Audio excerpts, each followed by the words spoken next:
ಸ್ನೇಹಿತರೆ, ಕಲರ್ಸ್ ಕನ್ನಡ ವಾಹಿನಿಯಲ್ಲಿ ಪ್ರಸಾರವಾಗುವ ಗಿಚ್ಚಿ ಗಿಲಿಗಿಲಿ ಕಾರ್ಯಕ್ರಮದ ಮೂಲಕ ಮನೆ ಮಾತಾಗಿರುವ ಚಿಲ್ಲರ್ ಮಂಜು ಅವರು ಕಾರುಣ್ಯ ಎಂಬುವರ ಜೊತೆ ಫೆಬ್ರವರಿ 19ರಂದು ಸದ್ದಿಲ್ಲದೆ ನಿಶ್ಚಿತಾರ್ಥ ಮಾಡಿಕೊಂಡಿದ್ದಾರೆ. ಸರಳವಾಗಿ ನಡೆದ ಈ ಕಾರ್ಯಕ್ರಮದಲ್ಲಿ ಫೋಟೋಗಳು ಸ್ವತಃ ಮಂಜು ಅವರೇ ತಮ್ಮ ಇನ್ಸ್ಟಾಗ್ರಾಂ ಸ್ಟೋರಿಯಲ್ಲಿ ಹಂಚಿಕೊಂಡಿದ್ದಾರೆ. ಅಭಿಮಾನಿಗಳು, ಕಲಾವಿದರು ಈ ಜೋಡಿಗೆ ಶುಭಾಶಯ ಮಹಾಪೂರವನ್ನೇ ಹರಿಸ್ತಾ ಇದ್ದಾರೆ. ಕಾಮಿಡಿ ಶೋ ಮೂಲಕ ತಮ್ಮದೇ ವಿಶಿಷ್ಟ ಸ್ಟೈಲಿಯಲ್ಲಿ ಪ್ರೇಕ್ಷಕರನ್ನ ಮಂತ್ರಳಿಸಿರುವ ಮಂಜು ಈಗ ಜೀವನದ ಹೊಸ ಅಧ್ಯಾಯಕ್ಕೆ ಕಾಲಿಡುತ್ತಿದ್ದಾರೆ. ನಿಶ್ಚಿತಾರ್ಥ ಸಂದರ್ಭದಲ್ಲಿ ಕುಟುಂಬದ ಸದಸ್ಯರು ಹಾಗೂ ಆಪ್ತರು ಭಾಗವಹಿಸಿದರು ಎಂದು ತಿಳಿದು ಬಂದಿದೆ. ಮಂಜು ಸಾಮಾಜಿಕ ಜಾಲತಾಣ ತಮ್ಮ ಇನ್ಸ್ಟಾಗ್ರಾಂ ಖಾತೆಯಲ್ಲಿ ಈ ಸಂತಸದ ಕ್ಷಣ ಹಂಚಿಕೊಂಡಿದ್ದಾರೆ.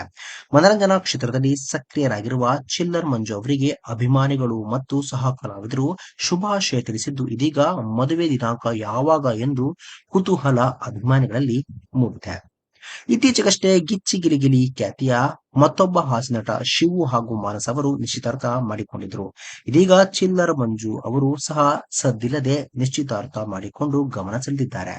ಜೀವನದಲ್ಲಿ 7 ಬೀಳ್ಗಳನ್ನು ದಾಟಿ ಬಂದಿರುವ ಚಿಲ್ಲರ್ ಮಂಜು ಪಕ್ಕಾ ಗ್ರಾಮೀಣ ಪ್ರತಿಭೆ ಆಗಿದ್ದು, ಕಲರ್ಸ್ ಕನ್ನಡ ವಾಹಿನಿಯಲ್ಲಿ ಪ್ರಸಾರ ಆಗುತ್ತಿದ್ದ ಮಜಾ ಭಾರತ ಹಾಗೂ ಗಿಚ್ಚಿ ಗಿಲಿಗಿಲಿ ಶೋನಲ್ಲಿ ಹಾಸ್ಯದ ಮೂಲಕ ರಂಜಿಸುವ ಮೂಲಕ ವೀಕ್ಷಕರ ಮನಸ್ಸನ್ನ ಗೆದ್ದಿದ್ದಾರೆ ಅಂದ್ರೆ ತಪ್ಪಾಗಲಾರದು. ಸ್ನೇಹಿತರೆ, ಈ ಒಂದು ವಿಡಿಯೋ ಬಗ್ಗೆ ನಿಮ್ಮ ಅನಿಸಿಕೆ ತಪ್ಪದೆ ಕಾಮೆಂಟ್ ಬಾಕ್ಸ್ ಅಂತ ತಿಳಿಸಿ. ಸ್ನೇಹಿತರೆ, ವಿಡಿಯೋ ಇಷ್ಟ ಆಗಿದ್ರೆ ಲೈಕ್ ಮಾಡಿ, ಶೇರ್ ಮಾಡಿ, ಚಾನಲ್ನ ಸಬ್ಸ್ಕ್ರೈಬ್ ಮಾಡಿ, ಹಾಗೆ ಬೆಲ್ ಐಕನ್ನ ಕ್ಲಿಕ್ ಮಾಡಿದ್ರೆ ಹೊಸ ವಿಡಿಯೋನ ನೀವು ಮಿಸ್ ಮಾಡೋದೇ ಇಲ್ಲ. ಮುಂದಿನ ವಿಡಿಯೋದಲ್ಲಿ ಭೇಟಿಯಾಗೋಣ. ಧನ್ಯವಾದಗಳು.